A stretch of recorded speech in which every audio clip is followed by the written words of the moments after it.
Chapter 40. Joe. "Do you know who the card belongs to?" Mrs. Beam asks Lucy. Lucy nods, but doesn't move. "Is something the matter, Lucy?" asks Mrs. Beam. "I don't want to see the leeches," she whispers. "What's so scary about a couple of stupid old worms?" sneers Dylan. Ever since Mrs. Beam shut down his superstar routine, he's been acting kind of grumpy. Lucy gives him a dirty look. Hallelujah, maybe this means the wedding is off. Ravi has his hand up. "Yes, Ravi," says Mrs. Beam. I notice she says his name right for the first time, with the accent on the second syllable. "Could you please tell Lucy Mulligan that the lid on the jar is screwed on very tight? My grandfather and I made sure of that. The leeches will not escape. Nothing to worry about. See?" He lifts the jar and turns it upside down.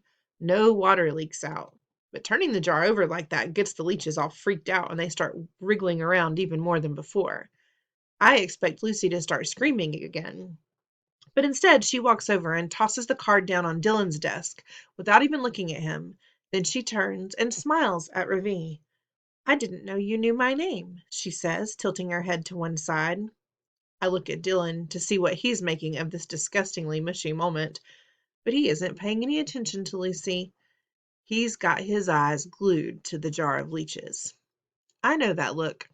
I've seen it a million times before.